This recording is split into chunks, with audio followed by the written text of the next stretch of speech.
Hello and welcome to the Free Cheese Game of the Year 2016 Day 2 podcast. I am your Joe Dix, joined by Marc Augustiniak. Hello. Matt Sellner. Hello. Dashe Ramsey. Yeah. The Free Cheese, the weekly video game podcast about video games, brought to you once a week by thefreecheese.com. Lies. This week is not lies. No. Let me tell you. This week's all about Game of the Year. Everything that is great, everything that is wonderful, all that is golden. Maybe not with this first category we're going to be voting on today, but Golden turd. there you go. All week long on thefreecheese.com, we are voting for our Game of the Year nominees for all sorts of categories. Yesterday, we voted on Best One Session, Best Toilet Game, I'll Play It Next Year, and Best Aesthetic Style. Today, we move on to Biggest Disappointment, Please Don't Suck, Favorite In-Game Moment, and Best Multiplayer. How do you guys feel about these? I can't wait. Yeah? I can't Can't wait for this first category. I'm not I can't wait disappointed. to vent. I am not disappointed. Yet. Yet. Also, how are you all? Doing great. I'm a little Yeah? tired. Last night was pretty rough. You know, we had a long night. So. Yeah, that's true. It's a long day. Yeah. Day 2. We still have 3 more after this. Refreshed. So, That was a great stream yesterday. Yeah. yes, it was. Thanks everyone who came and hung out and watched us live stream some video games. Also, I'm sorry. Oh, yeah. I just feel like some things I do. I just- That Absolutely. that's Very okay. apologetic. It's very grown up of you to do that. Yeah, what you did. Yeah. Yep. Are you going to say it's disappointing? It is disappointing sometimes. That's a good lead. That's- Sometimes? Ooh, that's better than what my dad says. Oh, man. I'll take it. Let's go ahead and vote on biggest disappointment. We got a hell of a list for biggest disappointment. I'm gonna go ahead and read these off. Jesus Christ. Oh, I was going to say, we should make this a little interesting. What, do you want to go round robin style? Yeah, let's all- Jesus Christ. All right. Yeah. Who's starting? And then You I'll start. Oh, you can start, Matt. Because Matt. Mafia 3. All right. No, there- well, spoilers. So Matt said it. Matt started off. Oh, I thought I Right. well, that happened. We're just reading down the list. Got it. Read down the Yep. list. You go first. Got it. Mafia 3. Pokemon Go. Slain. Firewatch. Star Fox Zero. Mighty number 9. Metroid Prime without anything having to do with Metroid or whatever. Federation. My Nintendo. The Division.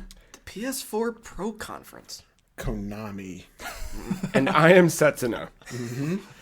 Trick question, it's all of them. Moving Yeah, on. these all suck. You know what? What if we did that? This It's like, it's all in fight. is there anything that was anything we can excuse from this list?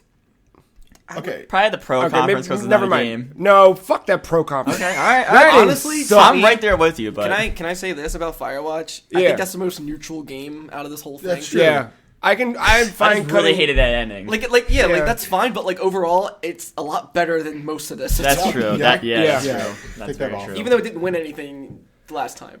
Yeah, let's get. Well, we don't necessarily want it to win. You don't want to win. You don't want to win this category. No. Like Slain should, because fuck that game. There's worse than Slain, I would argue. I mean, But I remember watching the light fade from his eyes Yeah. each day. Each Yeah. day he would come in and be like, it's like, no. that just it sucked. Yeah. It sucked. Yeah. It sucked. Would you play Federation Force over it? I haven't played Federation Force, but demo? You know how it moves. Oh, fake Rocket League? Yeah, Yeah. you're right. Yeah, fuck that game too, man. Dude, the ending. Just fuck it. You know how it ends? No, just tell me. Cause Yeah. All right, so you Wait, we didn't do that part yet. Oh yeah, Listeners, Oh, yeah. be warned. be warned. There can and will be spoilers for all games released in 2016, The rest of this week. the future, Spoilers. and previously. Yeah, but some people might just tune in for day I was two. just saying, we'll announce it for Well, the next episodes for people who are just coming in, but Yeah. for those who are continuing, just There will be spoilers. Captain Jack Sparrow Especially dies. category number 3. again. Again, but it comes back. His Yeah. moral compass is way off. Right. So yeah, Metro Prime Federation Force ends. Oh my god. All right, so you fight Samus, Yep. giant Samus. Yep. That's cool. Wait, what? Are we tiny? What happened? No, you're not tiny. She's just really He had a- fucking he had a huge. mushroom, he grew. She's a giant morph ball going around. And it's like, oh, I had something taken over me or whatever. Thanks for saving me. That is it. Sounds rad. It would have been less offensive if they made her a body pillow. It's like I don't know if that could be less offensive. Yeah, that is making my blood boil. Let's take who you wanted to play as in a game that wasn't Federation Force and then fight it. Strip her of what makes her cool and rad. Original. And then fight it. I'm going to say that I would be completely okay with a game based in the Metroid universe that didn't have to feature Samus. I'd be fine with that if it wasn't this game. This game was just fucking... I don't know. Like, other people like to play arena-type shooter fucks, so here's a game fucking you. And what's fucked up about this game, and I think what makes this... a really bad Borderlands taste in my mouth, too. Oh, God. Fuck Borderlands. No, because there's damage for when you shoot numbers. What made this even more disappointing than the fact that it just shit all over Samus, it shit all over Metroid. I mean, get it. Like, we did this in Fusion, right? You kind of fight a Samus, but you are Samus. Yeah. You know, I mean, in a sense, but it's done great. Yeah. But this, what was... Even like to just add another one on there is that the developer is so capable and so talented. They did Punch Out on Wii, which was rad. Really good. They did Luigi's Mansion 2, super rad. Like they've done good games. They just needed to make filler games for the rest of the year, and then this is just one. Like, oh yeah, happy. What anniversary are we on for Metroid?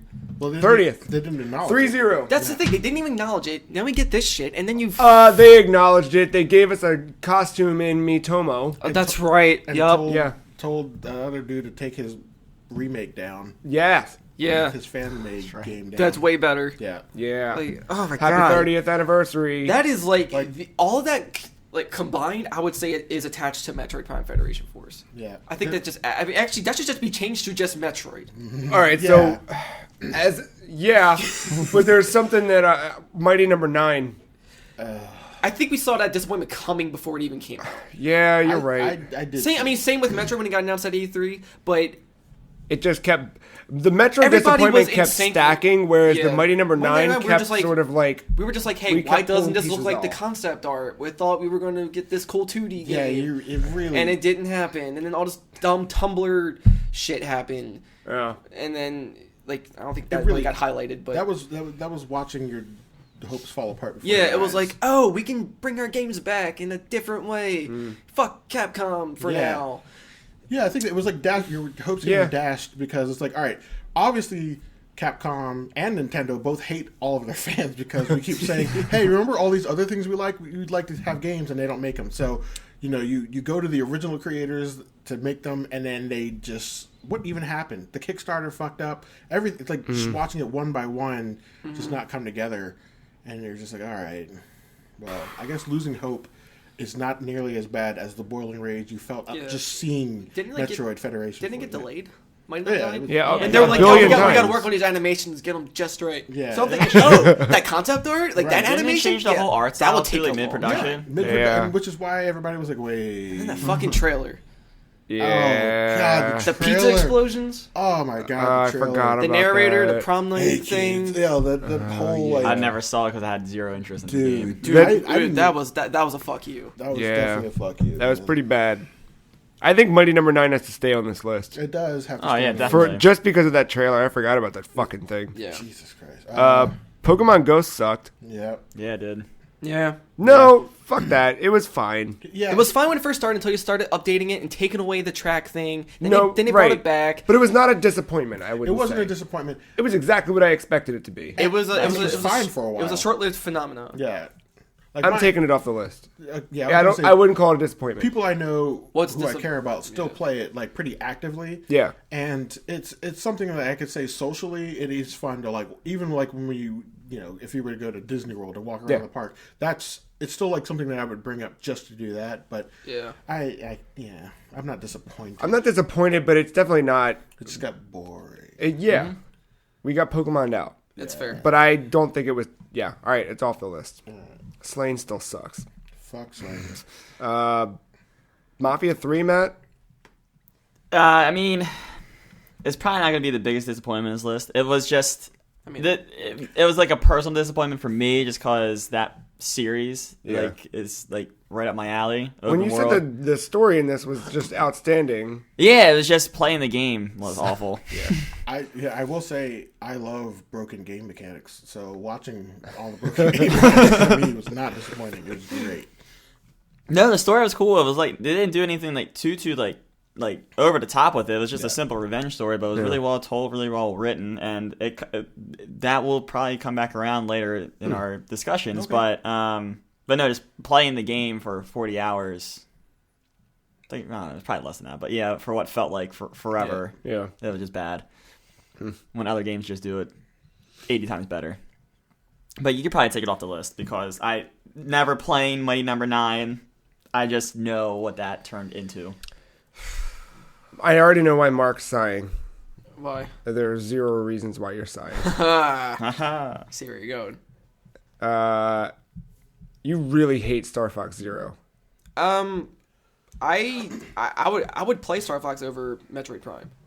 Yeah, me too. But granted, it is see, like Metroid Prime, like I'm not disappointed. I'm furious. Yeah. Star Fox Zero, I am disappointed because they didn't have to do a retcon. It was wasted potential. Like they had to play it safe when they didn't even need to play it safe. Like everybody knows what Star Fox is. Like we want another Star Fox, and after like the one on GameCube that Namco did this. Is that Assault? I keep getting things mixed up with the DS. I don't remember any. Where like you can get out of the ship and have like multiplayer. Or whatever. Yeah. Like that was actually fun. Like that wasn't a bad. I mean, it wasn't the greatest story, but it wasn't bad. But then like seeing the end of Zero and like they try to add more story to it between Peppy and like some secret that he was keeping from the rest of the group because of Andros or whatever, and like Andros still the final boss, but like it's a bullshit way to get to him. I think it just sucked because like just overall it's just like there's been these franchises from Nintendo that we've wanted to see a return to for so long. Metroid. Done with Origins. But like and like F-Zero and all these things, and then like this was like they just remade the game again. Yeah, and they probably just wanted Peppy to be young again. It falls into that trap of like well, why was this game cool in the first place? It was because Star Fox was the first to use the FX chip, and it was amazing, and like it was 3D on Super Nintendo, and so you want to retcon it now to make it look like an old Star Fox game, and so like you should be pushing the graphics and making beautiful outer space vistas that you investigate as Star Fox. I wanted my Wii U to set on fire. Right. I would be fine with a new cast and maybe have like one veteran member. That'd be cool. That would be cool. Yeah, just anything. But this was just like, did you like Star Fox 64? Here it is, prettier. That's all it is. Yeah, it's just Star Fox 64 retold for Wii U, and it's like they didn't. It's fine, but it was just like you can reference 64, but don't make the whole game 64. Yeah. So like that's disappointing because I was really looking forward to that. I was happy they did it, but then I wish they had not gone. All right, you're fucking fans. Bye. They're like, here's the shit that you wanted for a while. I hope this tied you over till we can do, Also, here's a cartoon because we know this game isn't going to sell. So, which the cartoon is lazy, by the way. They just took the 3D models and cell shaded them. The deep side says it all. Yeah. Right. My Nintendo wasn't great. It was fine, but I also just hate that I have like the little dumb animation is literally overflowing with coins that I can't spend because they haven't put anything in there for me to spend. Yeah. But they did start to get better. They added a couple things recently. Because I remember I went on a rant on the podcast a few weeks ago or a month. I don't remember. Yeah, and we were like, this was when I first kind of it can be worse. But then like a day, it could have been nothing. But then like a day later, they added discounts and free Metroid shit. So I was like, oh. Yeah, like Federation Force, you can get that. Oh wait, that's on this list till. I'm gonna take my Nintendo off. Okay. Because I think that's a good start. What'll be a disappointment is next year if they don't let my Nintendo bring all of my Wii U Virtual Console purchases to the Switch. What I will say this though about Star Fox, then we can move on from it for now. I hope they do make a sequel. Yeah, I would love to see a sequel on the Switch that just comes right from this, not another reboot, whatever. Like just continue it. Yeah, I'll play that and make it pretty. Make it like push things like the original Star Fox did. Yeah. Like, don't worry about deadlines. And just reboot the whole series. Burn my hands when I take it on the go. Actually, after this, probably reboot it, actually. No, don't tempt them. No, reboot it, but tell a different story. Are we to Spider-Man this or what? What's going on? Yeah. Jesus Christ. Give it to Marvel. Wait. Does Konami need to be on this list? Fuck Konami. You know what? The same way you feel about PS4, Konami ruined my life. Okay. Me too. But this year, they just keep adding stuff. It's just no, they did. No, they fucking messed with Metal Gear Solid. Did you see what they did to that Metal Gear? Wait, Metal Gear. The thing. What thing? Survive? Yeah, it was that fucking. I don't give a shit. I don't even know what the shit is called anymore. It's Metal Gear Survive. It's just basically Resident Evil's like mercenaries mode. Yeah, it looks bad. You fight zombie things, whatever, and you just force people. It looks beautiful because they stole no Kojima's Fox gameplay. engine. I was about to make that point. But yeah, by Kojima, we're taking your engine and ruining this franchise. Exactly. Oh god, they're making the story canon too. It is the Federation Force of Metal Gear. Yeah. It is. It's co-op. Also, freaking Silent Hill pachinko machine is unacceptable. Unacceptable. Like Symphony of the Night. But actually, the one that does make sense for Apache slot, Goemon. Okay. Even though I hate that happened, that actually makes sense because he's about money. Mm-hmm. He's a thief. All right, well, okay. I'm fine with taking it off the list. I think, fuck Konami. Fuck Konami. Obviously. Like that scar's been there for a while, you know? Yeah. Federation Force is still this year. Like, that's new. Dash, you did not like I Am Setsuna. Yeah, fuck that game. I'm the only one here that played it, obviously. So yeah, I mean, I'd never heard great things, but I still want to I want to taste the bitterness. That makes sense. So my argument for it will be this, and you can take it off the list since I'm the only one that's voting for it. No, but you sold me on your go. Yeah, it is the most soulless, uninspired piece of RPG like garbage that tried so hard to pull from all of your favorite things and missed the entire point. It was just trying to sell you on nostalgia. It really was. Like, I mean, all of it, like, before the game came out, that's all it was. It's like, you could see it happening. You're like, oh my God, like, the fight system, it looks like Chrono Trigger. Oh my God, there's like a world, there's like side quests. Oh, like, you feel it building up and you feel the old school RPG-ness build up. And I remember as soon as I started the game and I was kind of like, this is, it's getting there, but the main character, you don't feel him. He's just like, becomes like this soulless, not in the same way that Chrono does, because somehow Chrono, without saying a word, had personality. Mm-hmm. Whereas the character you're playing now he's literally just an empty shell, and then you're wandering through this empty snow world where everything's dying, and that could be done well. But, the whole point of games like Chrono Trigger is you're visiting different time periods. You're seeing all these different vistas in new ages, in the future where it is destroyed, in the past where it's overgrown because it's where the dinos, existed. So you have like this thing, like I'm exploring, not only am I exploring a world, but I'm exploring different times. And in this game, it's one time, everything's dying, it's all covered in snow, everything looks the same. The battle system is the only thing that it has going for it. And at that point, like, it can't save you from the uninspiring characters. Like, by the end of the game, I don't give a shit about any of the characters. Yeah. By the end of the game, for as many side quests as you would think it has, like, I didn't even want to do them. Which says a lot, because I'm an RPG side quest, like, that's why I play them half the time. I'm Final Fantasy 15, I'm level, like, 50, and I haven't done, like, chapter 3 yet. Like, that's how fucking many side quests I do. So it says a lot about how soulless and uninspired this game is, while trying to convince you that it's one of your favorites. Yeah, like, I'm okay with it being in one world. I'm okay with it not trying to be exactly like Chrono Trigger with the whole like time travel aspect. Yeah.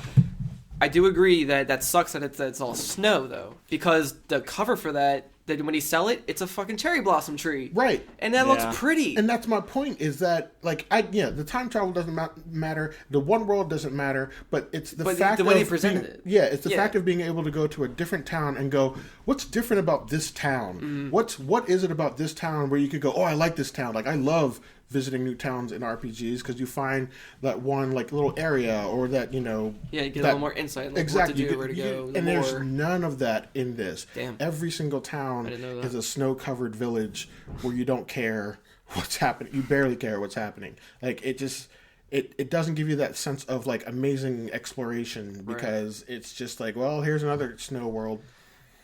Place. And then I think the biggest factor about this though is probably not even the game itself in particular. It's the company.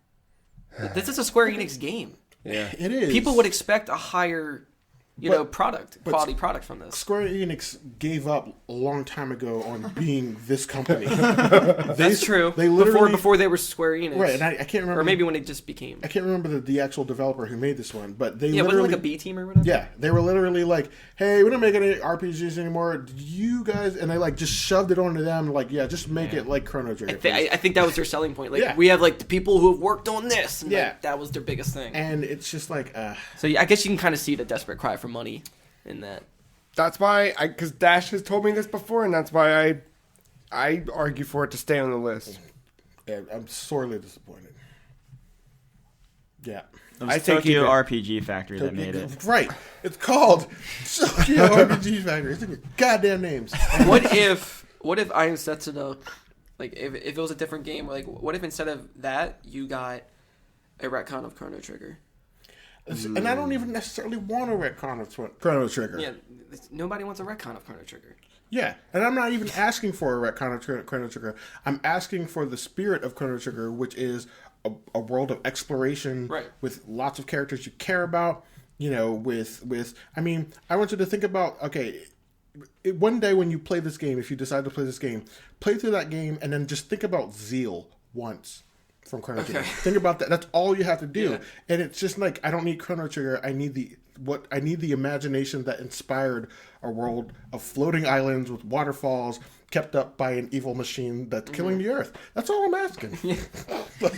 I'm just saying would it feel more soulless if it was a retcon of Chrono Trigger compared to an original title? If it had the same writing and the same bad side quests or whatever they consider side quests system, sure, it'd be more soulless because then it's even less originality. Just like a bigger fuck you. It's just like what worked about, if they took what worked about Chrono Trigger, the imagination and the inspiration and the battling system, and they created a whole new world that was fun to explore it just would make so much more sense. Because I feel like when it comes to comparing these games for biggest disappointment, that might what it comes down to is like a franchise that got ruined. As to the only upside to Iron Setsuna is that it didn't ruin a franchise.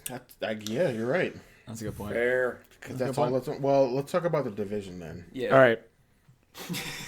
All the looks come at me. I'm guessing no one else played this game. Honestly, I bought it. I bought it because I was excited about it since day one. Yeah. It seemed rad. It got announced and I just forgot about it. No, dude, because it got delayed a billion times. Yeah. It did. And I was like, "What's this tablet thing?" I remember. I don't even remember the first. The first one was this. It fell under the same Watch Dogs thing. Remember, like it did. The one year we had the Watch Dogs thing, and it was like, holy shit! Yeah. How are they going to follow this up next year? It was like a Future Soldier type deal. Like it was dystopian. It was just high tech. It was just like wandering through New York. Everything was like beautiful, and then like. It was like seamless, like drop in, drop out multiplayer. Yeah, your friend's taking a shit, so he can call in a helicopter. Yeah, with the iPad, you can shoot through. It was like a drone. Yeah, like you could shoot through cars and walls. Awesome. Which is it's the same idea that got me inspired to play Destiny. Only this setting was, in my opinion, just super interesting. Like I was like, I want to play destroyed, New York City and like wander around and like collect loot, the modern day like clothing and weapon. Like that all sounds amazing. But I feel like there was so much missed opportunity to have that more of that feeling incorporated into the gameplay. The aesthetic felt a little off to me because I get it. It's cold in New York and it's a cold day in New York. Snowy. Yeah. So snow everyone's wearing puffy coats. But Jesus Christ, can I not tell the difference between one puffy coat to another? Like I don't at that halfway into my character's wearing some like plaid puffy shirt. Coat? No, it's not. Actually, no, it wasn't a coat. And that's what I got excited because it wasn't a coat. The only thing that's not a puffy coat, you put it on immediately. That's what it came down to me. Yeah. Like, and it's like you get into even in the character creation. There's like 5 faces total. There's nothing there. Like, and then you just make them different colors, and that's like, so you don't really have. I don't feel any like sense of originality. What is my character? I don't look at anybody. Because a game like that, you want to be yourself. Exactly. Or, that's how I feel about Rock Band. That's why I found a plaid shirt. I'm like, I wear them from time to time. There you go. But in my opinion, it just did not live up to. It became a very watered down of the promise it was, and not like Destiny did. No, yeah. Okay, because Destiny delivered, by the way. No, but it in my opinion, it just became a very watered down version of itself, and I don't know. My biggest gripe with the game was it actually wasn't playing the game. I enjoy playing it. Yeah. I was actually playing it with Nick, who I've brought up multiple times on this podcast now. Yeah. We were playing through together. I didn't mind the story. Like, it was there and it was fine. Like, it was fine. The story was good. I like that intro of like the real world shit happening till the end happens. Yeah. I love that. That was I good. remember shit like just the map sucked when it finally came out. Like the map they showed before was like, you can do that in a video game map, and then it was like, here's some standard fare map shit. Like just little things like that where they were It's literally a giant square, but they make it unique because the dark zone's in the middle of it, and the dark zone is the competitive multiplayer. Yeah. Which there's cool ideas there, but then of course the community is trash. Everyone just kills each other. I mean, that's always how it's gonna end. Like it's unavoidable. Which That's like Borderlands Arena. But no, it was the end game. I defeated the final boss of that helicopter battle, which I had problems with. I'm not going to go there though. Yeah. But then, like, I finished it. I was like, I'm done. What's next? And I quickly realized, fuck, there's no endgame content. No. There's not. I just beat a game that's supposed to be like a MMO hybrid thing, and at least with Destiny, like, I knew I could. There's stuff worth going back to. Yeah, the game didn't even start until you beat the game in Destiny. Like that's. Yeah, no, exactly. Yeah. Well, I mean, story was not there. Yeah, story wise, but it just playing wise, and that was all I heard. Like that's what made me stop playing. I kept up with it for a while. I even had groups of friends who played it, but I kind of avoided playing with them because I needed to feel good about this game. Like in a way that I was just like, I like to play games on my own a lot. Like I play Destiny on my own a lot, and I play with a group, so I'm cool with that. But this game, I'm not liking it alone. And if I can only play it with people, I don't know if I can commit to that. Like I don't know. And then just hearing that the end game wasn't there, I was like, I was just not gonna play it until it's there. But they have put out patches. I've heard nothing but good things about some of these patches. And then there's that new DLC that this came out with, where it makes it kind of like a DayZ kind of like survival arena thing. Yeah.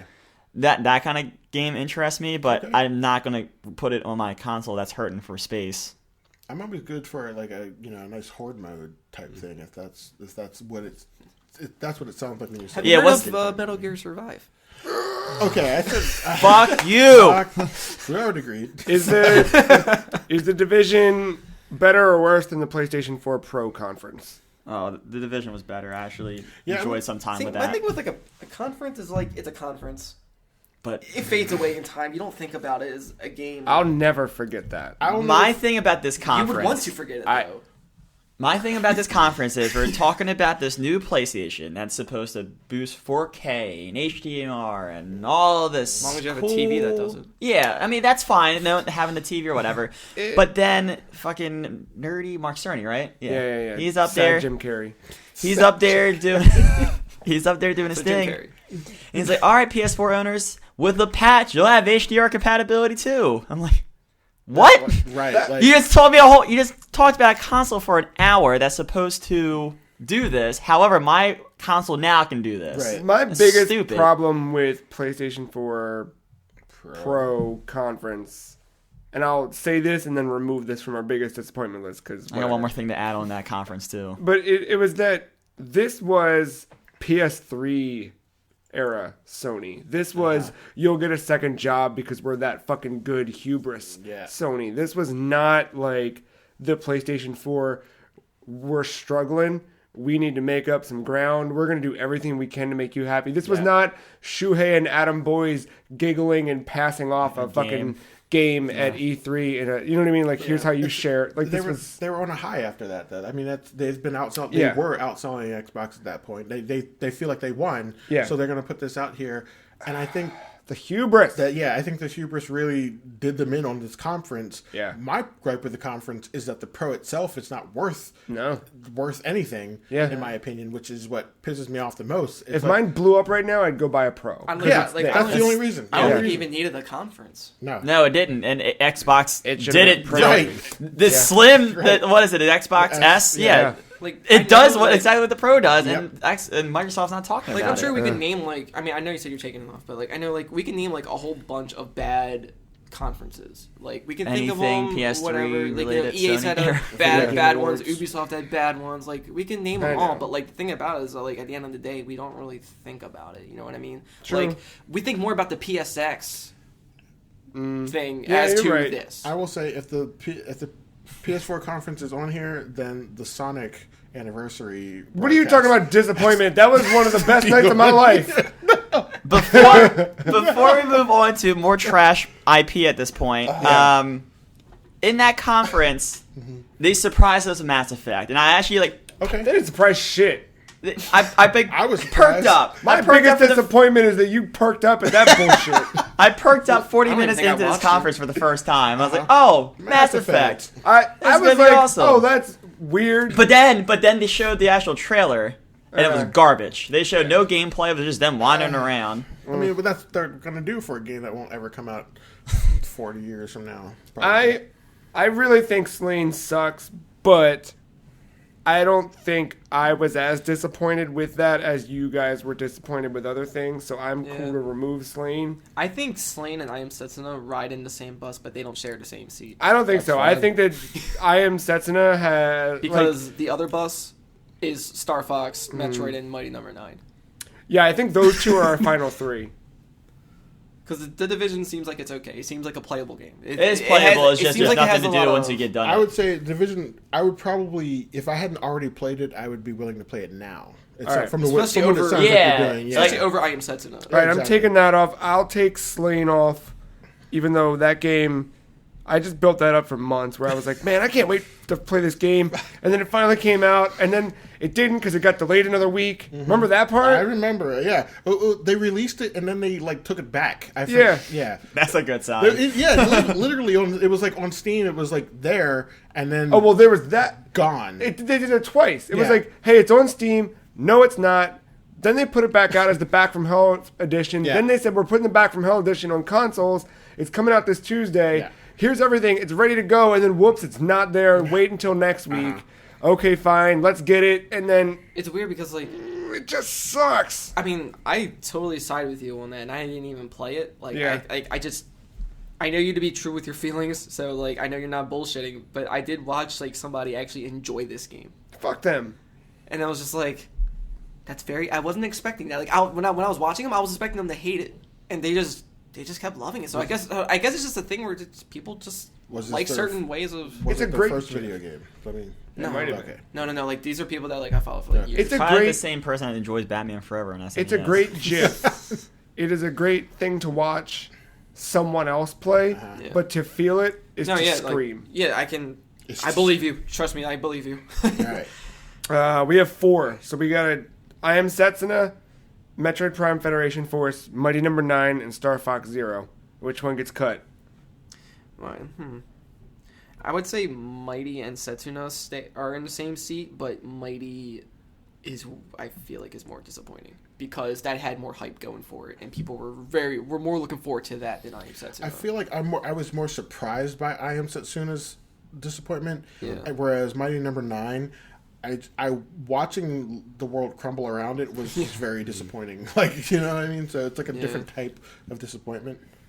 Which was the biggest disappointment? But because those are two games that don't actually have a franchise, Yeah. Yep. and I feel like that's the only thing that's separating But- these that makes something worse. In the same way, they're trying to harken back to a franchise in order to pull on your nostalgia. Right. And so they fail. So it's there, but it's not. Yeah. At a more industry level, I Am Setsuna was not crowdfunded. Mighty Number 9 was. That's true. Ooh. I would say then Mighty Number 9 is more disappointing because it had the backing of all of its fans, It had so much riding potential, that. Yeah. especially after following everything with riding it. Capcom. Yeah. What, Dad? You're coming home? Oh, Oh man. God damn. Yeah. It's that level of disappointment. shit. All right.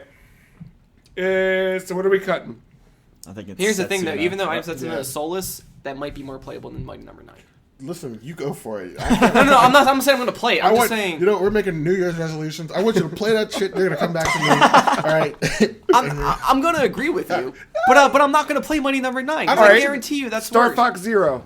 It remade that game. Do you think it's a big disappointment? Federation Force is the biggest disappointment. You think? Yes. All right. As someone who does not like Nintendo, or not that's a bad way of saying it, but someone that doesn't really pay attention to Nintendo properties. When I saw Metroid, yeah, I was like, what the fuck is this? I'm only disappointed in Star Fox because it's a retcon. I believe it's a playable game. Yeah, I played parts of it. I mean, it's platinum. Like, it can't be the worst. All right, but look at it from this point of view. Okay, you have Metroid Federation Force, which enraged people at the mere mention of the word Metroid without seeing Samus, like just enraged. Yeah. Then you have Star Fox Zero, which got people excited as fuck. Like, they were like, oh my god, a new full fucking Star Fox, and there's fucking the walker, the chicken walk. I can't remember. Yeah. Miyamoto's talking about it. And like that level of hype was like, yeah, it's real. This is like really happening. They paid attention to it. Yeah, Star Fox has a bigger audience. So, you know, we're mad at Metroid being mentioned at all because they're not paying attention to what we're saying. We're saying we want a Metroid. We don't want this fucking shit with some Metroid name slapped on it so that we buy it. Like, that's not how this shit works, Nintendo. Yeah, and after 30 years, after, let's see, really almost a decade without a Metroid game. Yeah. Because that thing in 2010 didn't happen. Okay, I was going to say, because the last I don't know what you're talking about. Doesn't exist. You're right. It doesn't. Metroid Prime 3 happened, and then nothing else has happened since that I remember. Yeah, and I'm also like, the fact that they didn't even acknowledge the anniversary. Like, one of the most important franchises historically, fuck Metroid Prime. Yeah. Star Fox is coming off the list. Okay. I mean, even like as a... Because I'll play Star Fox when it drops price eventually. I will not play Metroid Prime. Yeah. I'm curious for the co-op in that. Metroid Prime? No. Star Fox? Yeah. One person being a gunner and the other one like pilots whatever. All right, so what's the most? I think I Am Setsuna is pretty disappointing. From Dash paints the most disappointing bleak picture about that game. But were you all excited to play it? Like, I was. Okay. Like, when I saw it, I was like, cool, this game looks pretty and rad. And then Dash was like, nope. I would say, has Dash talked you out of you having it on our category previously? What category? Did we say, like, well, I'll buy it or I'll play it next year? Wasn't it on the list? That was me. I put it Did Dash successfully talk you out of, like, even not having it on the list anymore? Or when it was on the list? Okay, here's the thing. Like, if I play it now, I also have to play Mighty Number 9 just so I know which one is worse. Oh, God. I don't even need to play Mighty Number 9 to see how vile that game looks. Just from the mechanics to the art style. I mean, and that's the thing. That's the thing that also really disappoints me. A good cover, sometimes I'm like tempted to buy a game based off a good cover. I'm that person, okay? Same. But when I see Mighty Number 9's cover, the beautiful artwork on it, great. But I know that's not what that game is. I just know it. It makes me feel just ill. I think the problem with, like, Metroid Prime was just like, it happened, and then it just didn't stop happening, and we were like, man, I thought you guys were going to come back. Mighty Number 9 was kind of just like, you drive by and you see a car on fire, and you're like, shit, man, the car's on fire. Well, see, first, and then you see it go out, and then you're like, oh, good, that car's not on fire anymore. And then you look again, you're like, oh, wait, the fire's bigger. It exploded into a pizza. Oh, shit, there's more on fire. The way it would start out is... Dad's on fire. You go, oh, man, it looks like somebody's building a car. That car looks nice. That looks like it's going to be a nice car. Yeah. And then you see, oh, there's a crowd standing around that car. They're all excited to talk about this car. It looks great. They're throwing money at the car. Oh, wait, the car's finished? It's like, okay, the car's finished, but now people are beating the car. They're just bashing the fuck out of his car. It's on fire. It's just Ryu and Ken are just beating it up. Yeah. It was just... Jesus wept. So mad about it. See, like, what's worse? It's we weird gotta choose because, one. like, if Mighty Number 9 came from Capcom, I would actually still expect this to happen. I don't know if I would. Because, like, they canceled so many Mega Man games as it is, and then if they were to make this, and then this came out, like, oh, we finally made a game, we didn't cancel it, but hey, like, guess what? It's shit. I feel like if Mighty Number 9 were made by Capcom, there would be a level of polish that might say something about it. You know what I mean? I don't. It looks unpolished. You know the last Mega Man we got from Capcom officially? Mega Man Street Fighter. Mm-hmm. I know. I have the reason that no. Well, in Tekken Cross Street Fighter, Mega Man, the bad box art version. Gross. Oh, ew. Yeah, I forgot about him.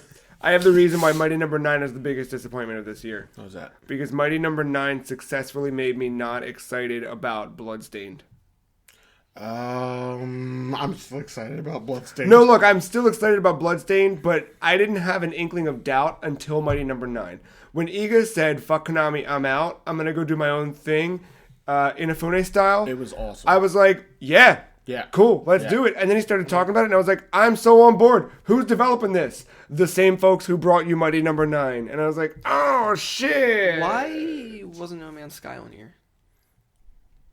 No one played it. I'm the only one that played it, and I wasn't disappointed by it. That's why we brought this up when we were at work.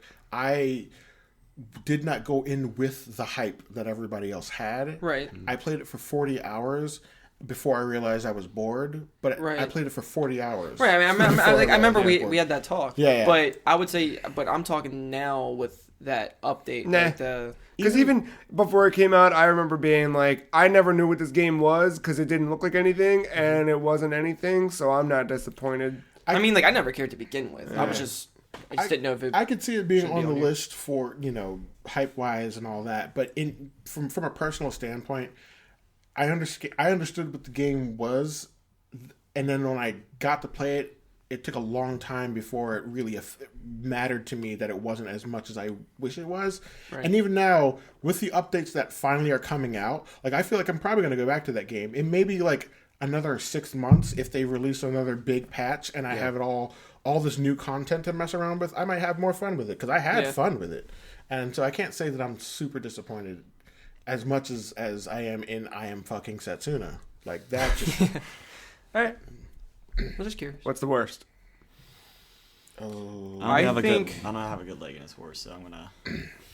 I literally hate Metroid Federation Force, and not in a fanboy way, just in a what are you doing? Because I also think that what sucks the most about Metroid Prime is that I have to move forward with this. Mighty Number 9, I can just say, fuck that, you're stay away. I think what's Metroid Prime is kind of shit, man, we got kids together. I can't just The thing with Metroid is the fan. I can't just leave. Nintendo made the fan base of Metroid an underground thing, right? Metroid is basically a cult classic at this point. Yeah, that's true. Mighty Number 9 came out from Capcom's spotlight and built up all this hype. Metroid didn't really build any hype. It was just hey, here's this game. Oh, guess what? It's this. So you knew what was coming out before it came out.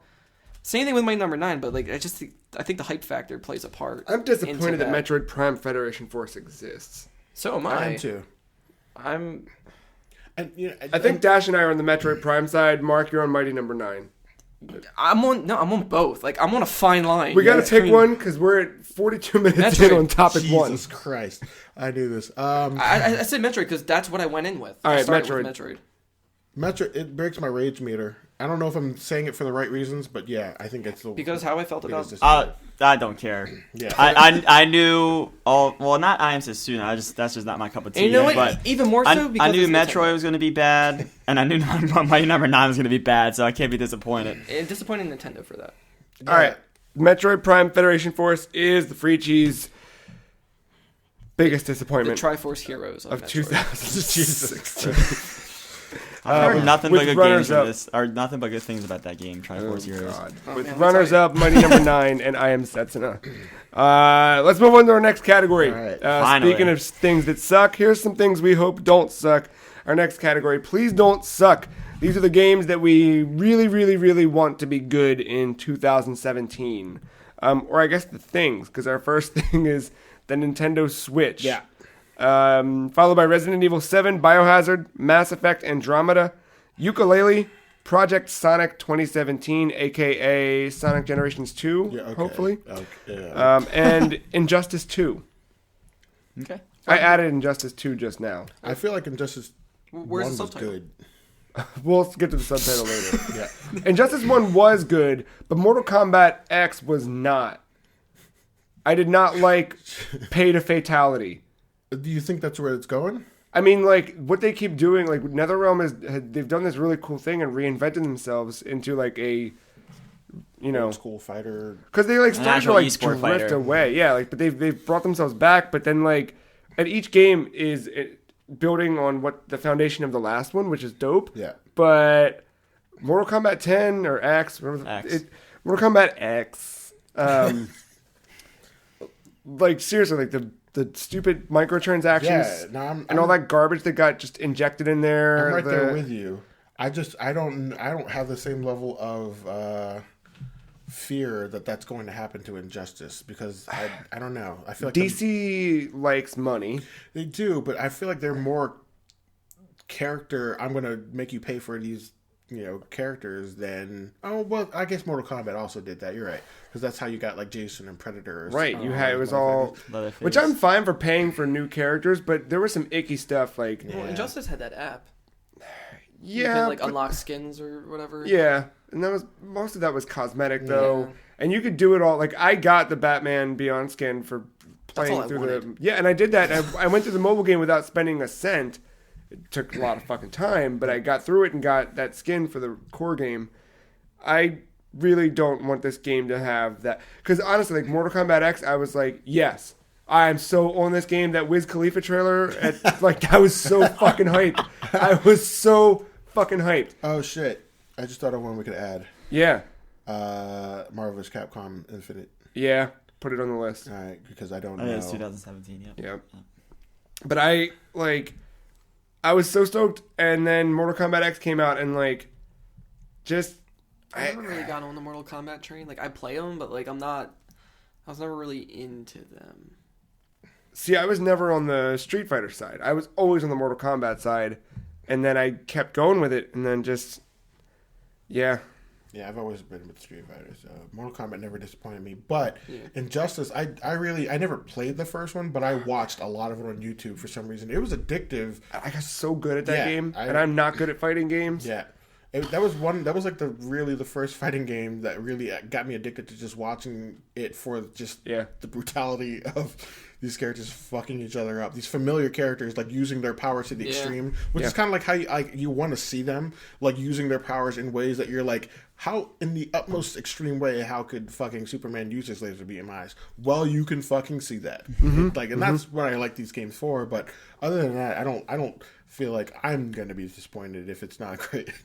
It'll probably be fine. But I wanted to throw it out there. Yeah. I don't think the Switch is gonna suck. I don't think it will. You have the thing there with the first two things, the Switch and Resident Evil 7. Those are like, please don't suck. As in like they could push the industry in a direction and they don't suck. Yeah. The reason why Resident Evil 7, I think I'm the one to put that on there. Just because of the track record recently with how they've been making their games and releasing them, it leaves you weary. I mean, even though like you have that like evolving demo that you can play, which is cool, and I like that. But yeah, I mean, I agree with what you're saying, Matt. It's just that the only reason I put it on there is just because like I'm afraid to put. Like, you've been burned with 5 and 6.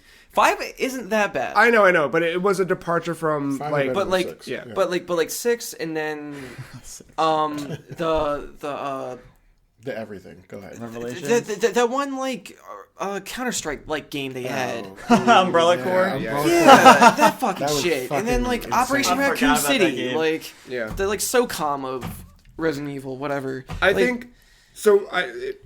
If we look at this category realistically, like please don't suck. It's like obviously things that we want to be good, but I think something that Matt just pointed out, like the potential to like take the industry to the next level. Like so, let's rethink about these. Like, which of these have the most potential to fall, or like which ones would hurt the most to see them fall? Switch, definitely. Yeah. Because that could take a whole company with it, right? And not only that'll be the third one in the row. Yeah. No, the Wii from a commercial. 3DS. Well, I mean, the too. Wii didn't do good at first. Yeah, but then later it did way better. Right, but like wait, The Wii did great. The Wii did great. It was Wii U that. Yeah. Okay. Look. Okay. Hold on. The Wii made money, but it didn't have shit. Shitware. It had like 3 or 4 good games. I mean, it became shovelware toward the end, but initially everybody. It was an economic demographic, but it also revolutionized gaming. Not to throw out weird buzzwords. Revolutionized. Hey, you're doing. I'm waving my arms like a muppet right now.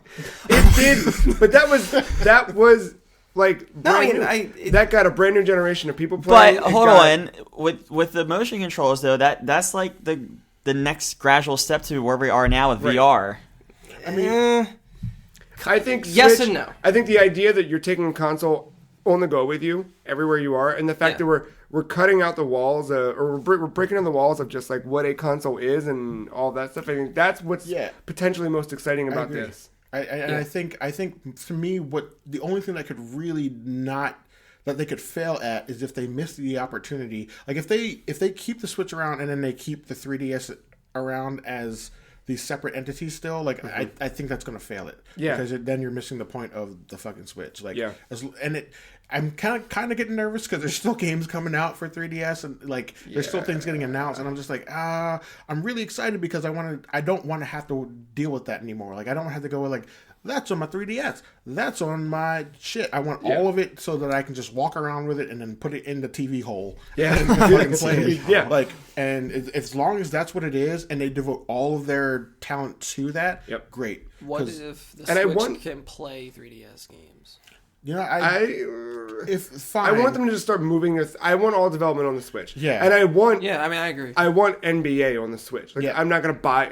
I don't play those games, right? You want to go to a court and then play on a bench? You know me. I play on the rooftop, bro. All my friends are there because my apartment's across the street. Yeah, Karen. Yeah, but that's what I do on Wednesdays. You know what I mean? Like we go to the courts and hoop it up. Yeah, and then I think Nintendo has a lot of pressure on their plate. I want this to be the Super Nintendo. Yeah, that's exactly what exactly. This is all you need, you know? Like, this is the only thing you need to have, the only thing you need to play with. I don't want them to make, like, a newer version of it, a slimmer version, whatever. I don't want... You know, I'm okay with that. I mean, like, if it's gradual. I mean, like, if it works, but, like... Right. I don't want it just for the sake of doing it for, like... Right. Like money. The 3DS, the 2DS, the new 3DS, 300 it's million. So confusing. Yeah. I don't want that. Yeah. That's what I mean. Don't need any of that. But largely, like, I don't want it to be. Yeah, that has the most. That's high stakes. That's high stakes, man. Yeah, I agree. Resident Evil, we just want survival horror back. Like, I don't want Sonic to that in VR. Like, this is gonna be the first big AAA game that's gonna be VR from front to finish. I am a little worried about Resident Evil only because. When I first saw the demo, I'm like, oh fuck, they learned. They're like, we're sick of all the other Resident Evil shit. This is going into first person creepy. They saw what PT did, and they're like, we're going after that market because everybody's on that shit. But now seeing all the new stuff coming out, I'm worried that it's basically Amnesia. A little bit, because it's like everything I've seen is you getting chased around the room by a crazy person and just kind of like fending them off. And I don't know. I mean, like you have weapons. Yeah. I like that they added more creatures. It's not just a family. The last trailer. Yeah. I'm so happy that it's not just Texas Chainsaw. Right. And that's the only thing that's giving me hope about it. But I don't know if I'll be like, if it doesn't do well. I wish I could play it in VR. I know I won't be able to by the time it comes out because that's really expensive. Just steal a VR. Not the hard. Mass Effect? After the VGA trailer, I'm concerned. Yeah. I don't feel good. Really? Why is that?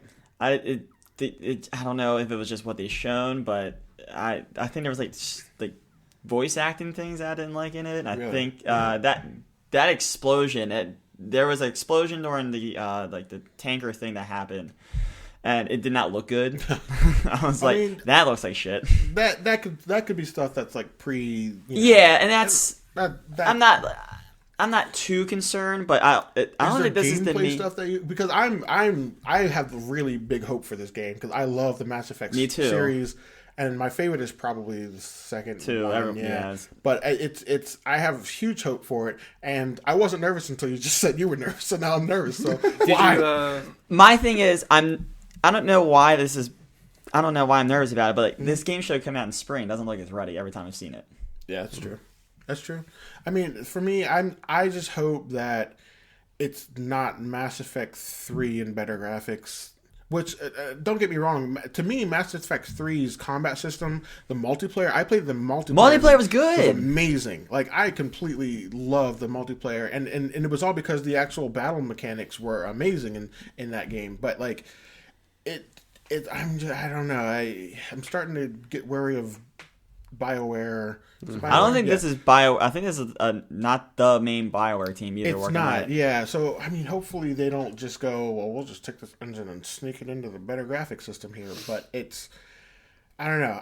I still have hope for it. Then the other thing was they were showing those tank, like I forget what you call it. Mako? The Mako. Yeah, they were showing that gameplay, and I did not really like that in number 1. Well, nobody even liked the Mako. I don't know why they decided it, because then that was everybody's least favorite part of the first one was the Mako. It's so boring. I remember so boring. At some point I went through, because I got Mass Effect 3, and I got Mass Effect 3, and even though I had played Mass Effect 1 and 2, for whatever reason, I didn't have my saves files. Oh. So by the end of Mass Effect 3, every decision that I wanted to make, I couldn't. So I was like, fuck. So I was like, all right, I'm going to do this. So I went and got Mass Effect 1, and this is before I realized that you could do that thing where you could buy the downloads thing. And, so I got Mass Effect 1 from my friend, and I started playing to it, and the first Mako segment I got to, I went, I can't do this.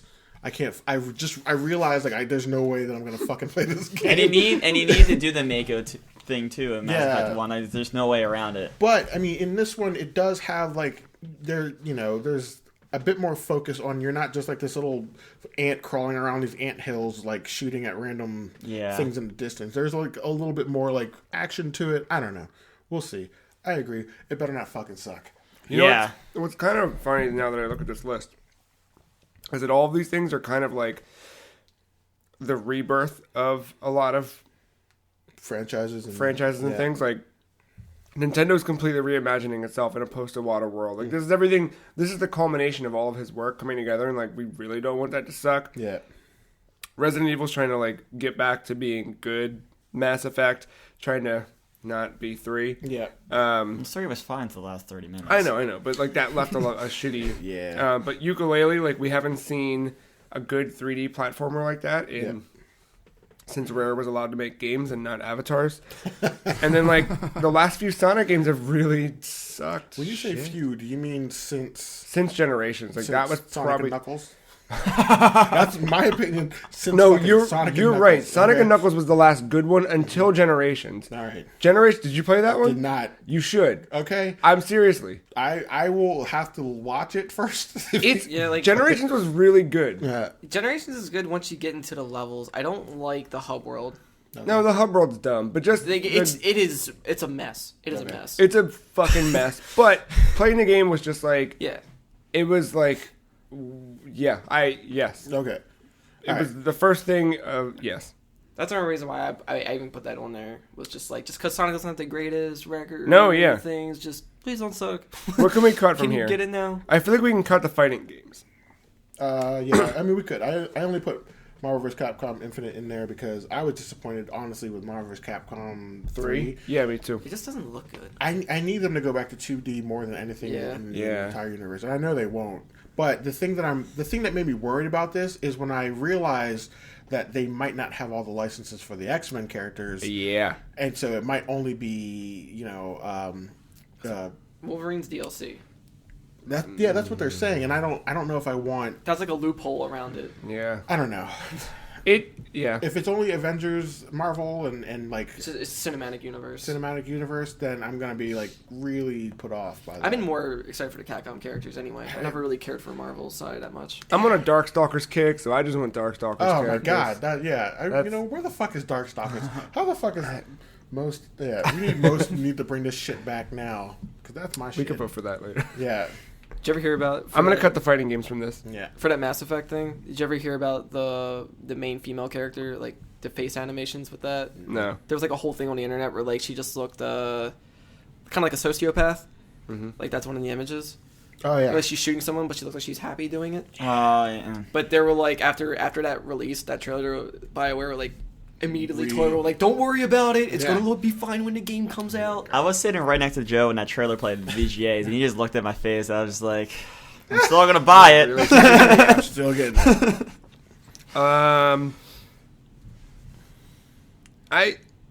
All right, which one would we care the least if it sucked?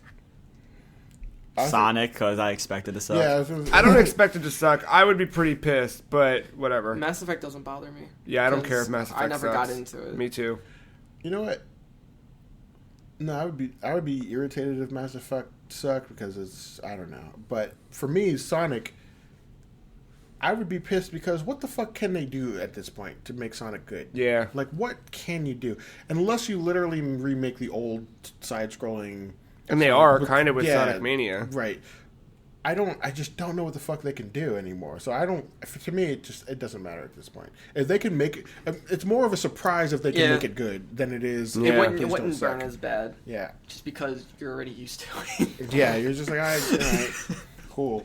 Dad left again. Like the last reboot with the cartoon that they released was great because it was so bad. Like I loved it, so good. Like the show. Should I leave Sonic or cut Sonic? I would cut it. Cut it. All right, Yooka-laylee. I feel like it's not gonna suck. I've been confident since day one. But if it does suck, are you gonna be super disappointed, or are you gonna be like, oh well, that sucks that it sucks? I'll feel bad for them. Yeah, I will too. Yeah. Yeah, like I'm not gonna be as disappointed as Metroid. Okay. Would you be more disappointed about Yooka-laylee or Mass Effect? I'll be more disappointed in Yooka-laylee than Mass Effect. I don't care about Yooka-laylee. I don't care about Yooka-laylee either because I was not a Banjo-Kazooie fan. Exactly. Me neither. I never played the Banjo games to this day. I barely touched Conquer, but this has Shovel Knight in it, so.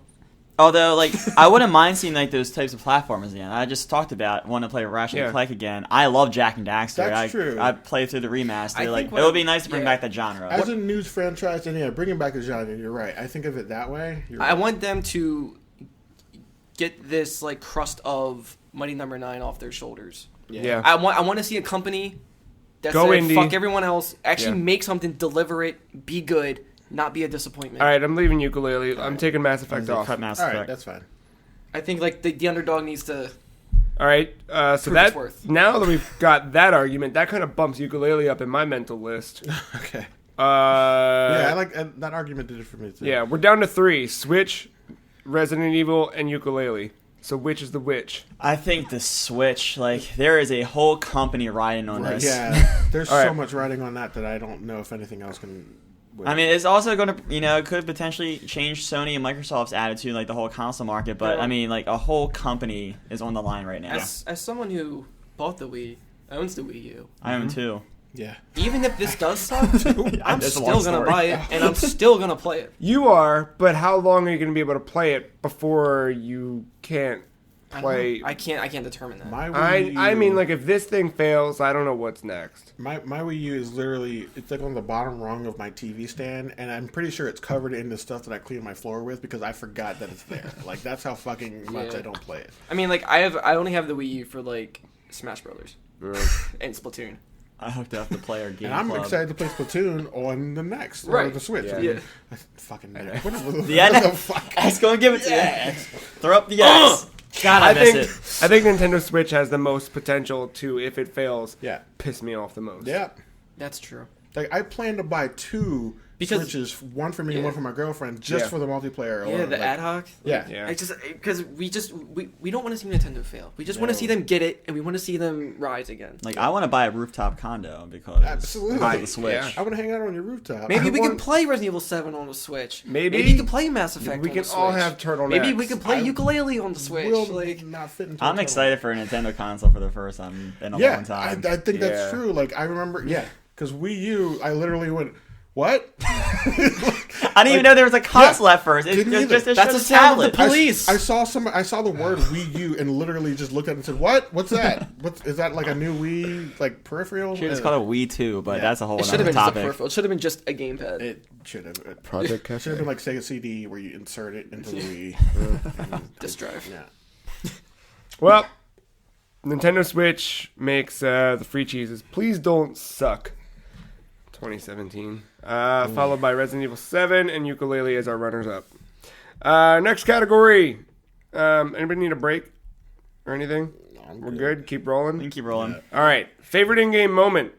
Nominees are Nathan Drake playing Crash Bandicoot, Stand By Me, Final Fantasy 15 opening, the Uncharted 4 epilogue, the BFG in Doom, the ending of Oxenfree, Trico Overcoming Fear, and then Inside the people thing. The old blob. The blob. Yeah, we already spoiled that. Yeah. Yeah. Stand By Me. That is absolutely... Stand By Me. So far, like, that was the one for me where, like, I was like, yeah. Like, what a, like... a pure, like... Nothing has set up a game more perfectly than that to define exactly what you're going to be doing over the next however long. Yeah. That was exactly... I think before we continue to praise that, can we pick one Uncharted 4 thing instead of two? I was about to say... That's kind of bullshit, in my opinion. No, what had happened with that... The beginning and the end! No, what had happened with that was... Joe put in playing Crash Bandicoot before he actually played the game. Oh, yeah. And then I kind of put in a placeholder until he finished it, and then I changed it to the epilogue. Oh, yeah. Remember I said something that happened and you know what? in Uncharted? They kind of both are in. Yeah, they are. Right, That was so good. Just put epilogue. Yeah, all right. That's the epilogue. I'm going to cut him playing Crash. Okay. That's all. I just want one of them to go. Yeah.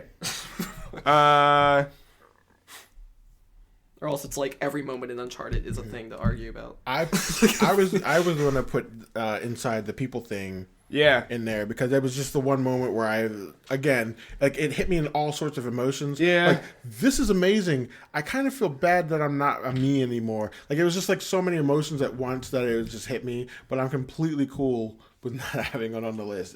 No, I like that. No, I like it though because that game did so well with making that story about anything you wanted to. And that moment, you can still make anything you wanted to. That moment was like, what is happening here? What? That was the turning point where it's like, that was the one thing that for me, like, I wasn't disappointed with Inside, but I was just like, I was having a mediocre fine time. Yeah. I played this game, and then the blob happened, and I was like, okay, now I got to think for a minute. Yeah. Like, what's happening? Who are these people? Why were they shooting at me? Where'd the dogs come from? Have I done this before? Am I always this? Yes. Will I ever be this again? You questioned you did every existential question at that point. Which, I mean, I feel like it really achieved what it was intended to do in that moment. Even if the rest of the game doesn't hold up because of its various flaws. That moment to me was just very... It affected me. Yeah. I think the big fucking gun was pretty dope. Yeah. But I'm okay pulling that off the list because it wasn't as epic. Yeah, getting it wasn't that eventful. No. It was cool. And I died twice trying to get it was this Resident Evil laser thing. Yeah. Hey, I got it. All right, let's kill it. Big fucking gun. Gone. It would have been awesome if it felt didn't good die using it twice. I'll tell you that. You're the only one that beat Oxenfree, so... Having the time-lapse thing happen, and it's one of those things where you should have seen it coming. Right. But then when it happened, I was like, oh, that's so clever. Gotcha, okay. And then I forget what it says, but you know how it says, like, start new game? Yeah. After you beat it, it changes to something just as clever with the time-lapse thing. And then I think it kind of going through, I started reading, I never got back to play it again, to go through the time-lapse again, but I think the opening scene changes. I know that's something you're going to love to see. I think the opening scene changes, and depending on what you do, you either restart the game, or there's one way out of breaking the time-lapse and never going to the island. Oh, interesting. Okay. That sounds cool from a mechanic standpoint. Yeah. I like that. That's neat. But yeah, no, I was just like, you know, at the end... everyone kind of sort of gets saved depending on what ending you go with. Yeah. I really don't think there's a way to kill anyone. I think it's just more like people might not like you by the time you leave the island. But you know, everyone's kind of sort of happy. My ending was like a decent one. Yeah. And then the very end, it just did this little thing. It was the same mechanic they've been using for the time-lapse thing, this little blurry like video footage thing in the top and bottom of the screen. It happened, and then all of a sudden she's like, oh yeah, I gotta pick my brother Jonas up, my stepbrother Jonas up, where he's coming with us to the island. I'm like, oh, okay. Fuck, that was good. Gave that you was the good. chills? Okay. All right. Yeah, is it better or worse than Nate and Elena's kid? Uncharted 4, that was just the perfect ending. Yeah? If you're going to wrap up that series for at least a good while, that was the way to do it. Because when it ended, and before the credits rolled, like, that's fine. Like, everyone's happy. That's your typical Uncharted ending. And you got that. Yeah, you got... your normal 1, 2, or 3 ending. But then the epilogue was the icing on the cake. Kind of having... I forgot her name now. They said Cassie. You know, kind of having her like peek into that closet and finding all the charms from the previous games. And you're kind of like reliving everything with her. Yeah. I got chills thinking about it. It's one of my favorite moments ever, I think. Yeah, that's a pretty good moment. That's a good moment. That and the ending of The Last of Us are the two probably my favorite in-game moments, period. I'm curious about Trico overcoming fear. Yes. I had to be kind of vague because it's like it's not a cutscene, it's an actual in-game moment. Yeah. So, and I didn't expect it. So when you're first starting out, like, you and Trico are not friends. You know, he's hurt.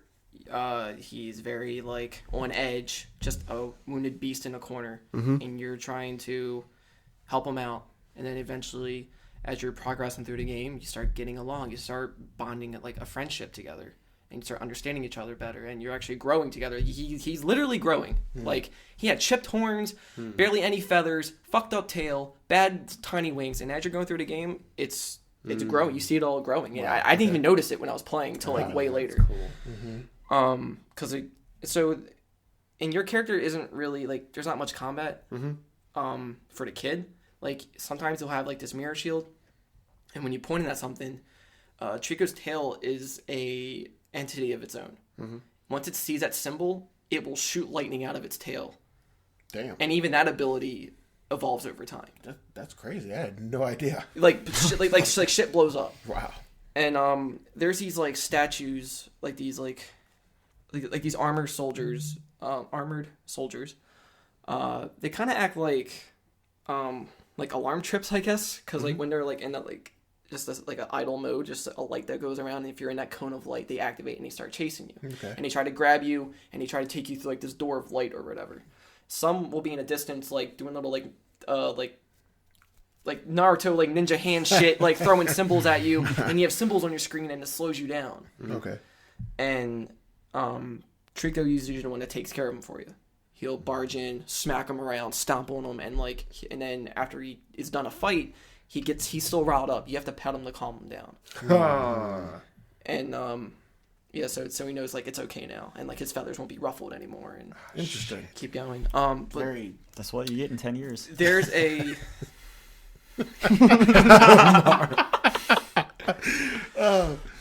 there's a symbol in the game.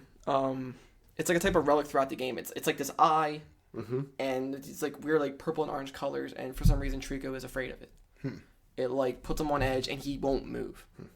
And he'll just keep like barking or whatever at it until you go and get rid of it. Usually, you have to like push it off an edge or break it, whatever, and then he'll help you move on. So I'm at a part where I'm on his back. We're climbing this like outside of like this castle tower, one of many. And there's a couple times where like they're little tiny platforms. You know, like cats like jump to weird obstacles thinking they're not gonna make it. That happened a couple times where like he was like kind of hanging, Scrambling. Brings himself up, and he sits there. And this game just gives you height anxiety out the ass. Like I had a pit in my stomach the whole time, just how high up I was. But there was these two like eye symbols, like they're like stained glass windows on wheels or whatever, just around whatever. There's two of them there, and I was like. Because these two soldiers were holding them as shields. I was like, motherfucker, they got smarter. Right. So I have to get off of Trico, climb my way around to get to them while some are chasing me. Because he can push them. So I was about to run and push one of them because when you push them, they drop it or whatever. I couldn't even get to that part yet because I was already being grabbed and attacked, and I was calling Trico on the shoulder button just to like try to help me anyway. But then I don't think the game registered it. I don't know. But I was running. I was about to get there. I was about to open the doors and get there. And Trico, out of nowhere, said, "Fuck the distance. Fuck the fear." Jumped straight across, broke down those 2 symbols, and then just, like, wrecked everybody. And then, like, just saved me. Like, he overcame his own fear at that point in the game and just did it. And I was like, oh, my God, I was about to help you, but you helped me. You helped yourself. I was like, oh, he's learning. That is really good storytelling. Yeah, that sounds super moving. Like, I didn't think that's smart for an AI. Like, I didn't think that was going to happen. Yeah. Like I said, it wasn't a cutscene. That was just, it happened right there. Hey, all right, you sold me. Yeah, that's cool. Can we cut the ending of Oxenfree, as cool as it is? Yeah, because there's something else that I adore in that list. What do you adore? Oh, the Uncharted. Yeah. My vote still goes to Stand By Me. And that's why I have the ear pod in my ear right now. So while you guys discuss this, this is the very beginning of the game, right? Yeah. So it's going to be in context for me. So I'm going to go ahead and watch it, and then you guys can go ahead and discuss. All right.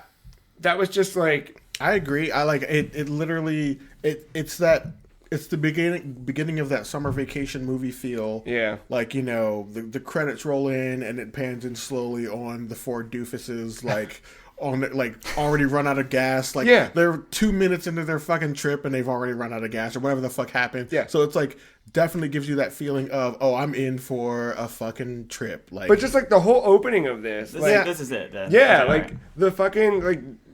It's a weird future thing. It is. You have no idea where they are, what's going on, or why there's a fire, or why they look like that. Yeah. And then it comes back to like them finally, like first leaving, and then their old gray dad boy is, you know, saying, "Have fun on your time." Yeah. And you're like, "What is this game?" Like, I kind of get it, and then it's just like, "Oh, I have no idea. This is fucking MTV Cribs." And then just like when that kicked in, like I listened to that song on a loop for a week. Yeah. Like I don't know, it was just so good. Just weird. It really does set the setting for all of it. Yeah. It does. And even like I was texting Mark about it and just like how like I fucking love it and it was so whatever and like just that was my answer of the week. Yeah. And like them like I wrote a whole thing about it. Yeah, just pushing the car like how cool it was, and that kicking in, like, yep, tone. And then Mark was like, dude, there's so much shit in that song. Like, there's the prologue to Final Fantasy buried within the music. Yeah. Like, the lyrics were fitting. The lyrics, like, the fact that it kicks back to the movie Stand By Me and everything that means, and, like, all of the stuff that kind of, like, you know. Yeah. He's a prince? Yeah, he's little Prince Noctis. You know. Matt's just shaking his head. I mean, I'm going to say, like, you really sold me on Trico. Yeah. I believe what Matt's saying about Uncharted 4 is going to hold true for anybody who's a big fan of the Uncharted series. Like, I feel like that's a really important moment. My only worry about Uncharted 4 is that these others kind of stand on their own, and I feel like you might need... Oh, you're going to need it. Yeah, you're going to need every single Uncharted maybe to feel... If for whatever reason you played Uncharted 4 just standalone, like that end before the credits, that's your ending. Actually, one of the guys on Easy Allies, Brandon Jones, he played Uncharted 4 not playing the other ones. Really? And he loved it. Really? Okay. Yeah. I think you could play it and still really like it. You don't get... Yeah, I mean, it definitely as much. You won't get like all the little subtle details and everything. But that's why it's Uncharted 4, not Uncharted subtitle first game on the PS4. Right. Yeah. Yeah, no. So I don't know. This is hard. I'm trying to figure out which one I would cut, and I'm leaning more toward Inside, to be honest. Yeah, because it was cool, but it was fleeting. Yeah, like it happened, and then it didn't seem as impactful as all these. And it made me wish the whole game was like that. Like, Because then you just kind of stop, and you're a fucking dead rock on the side of a beach. And I was like, oh, okay, I'm gonna go more. I'm outside. Yeah. Because I wanted to absorb the world. Right. I still need to figure out what game that was. That, of course, to do with the tattoos. It's pushing the car. Bro, he's the biggest one. Yeah. Oh, Gladio. Mm-hmm. I say cut Inside. Yep, cut Inside. I'm okay with that. What wins? This is weird because that's like one of subtle them in the background. because one of them is a beginning, one of them is a middle, and one of them is an end. That's true. And like, I love the Stand By Me opening, and I think might be my favorite game moment this year. But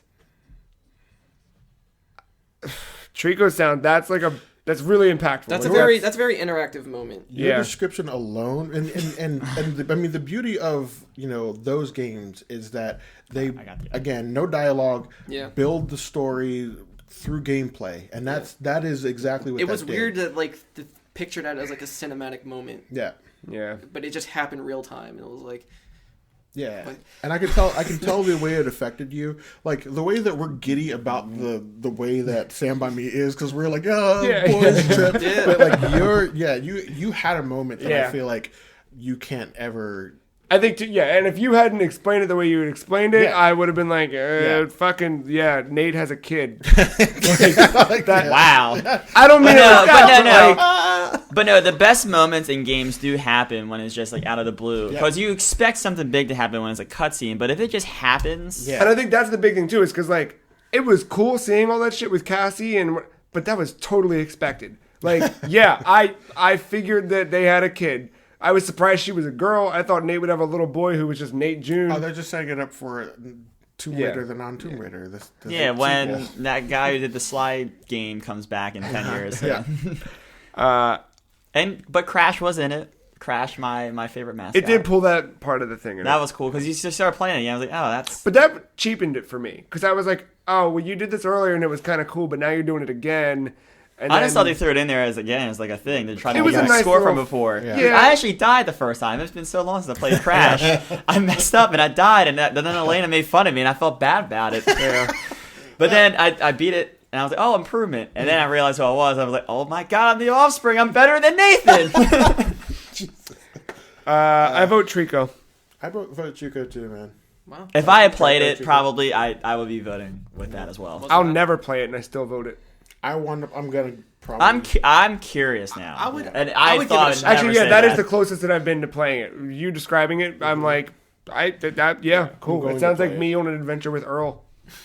That's like two games I wanted to hate this year so much: Final Fantasy 15 and The Last Guardian, because of the hell they went through. I actually kind of sort of intrigued now with The Last Guardian. Yeah.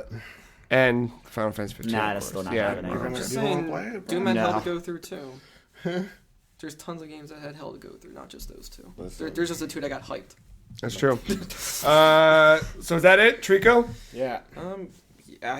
I'm fine with that. I didn't expect it. Completely surprised. Sold the shit I was about to agree with you guys with Stand By Me. I didn't want to, but I was about to. You got me, dude. I didn't play Uncharted, but I respect that series, and I know it's full of context, and that's what keeps making that game greater and more enriched with each one. Yeah. Even though I haven't played it, I know I can say that and be confident about it. But I have no experience. No, the fact that just kind of happened without a cutscene, that's cool. Yeah, that's what really cool. Sold me on that. So our favorite in-game app, the Free Cheese's favorite in-game moment of 2016 is Trico overcoming fear in The Last Guardian. Runners-up, Stand By Me, Final Fantasy 15, and the Uncharted 4 epilogue. How far into it was that? What? The Trico thing? Like, how far into the game was that? Like, halfway? Or two-thirds? I want to say it's around halfway. Okay. I can't remember exactly, but it was a good chunk. Cool. Our final category of the day is Best Multiplayer. I think we forgot to edit this. Huh? Best Multiplayer? The first game on there. No, it's a multiplayer game. It's a multiplayer game. And it's still But it approved. wasn't. It's not. Oh, yeah. It's not technically out. Hold on to your dick. Oh, that's right. I forgot about that. Yeah, it's not technically out. It's an early access game. Yeah. Oh, well, Best Multiplayer, our nominees are Overwatch, Battlefield 1, Titanfall 2, Super Mario Run. Sorry, something disappeared on my list. Sorry, that was my bad. And I don't have Command Z. Super Mario Run, Mother Russia Bleeds, Gotta Protectors, and Overcooked. What the fuck is Gotta Protectors? How did I miss this? Mark, Sorry. this is Mark game. Yeah, this is a Mark game trademark. We have to write that on the wall. You could scratch it off immediately.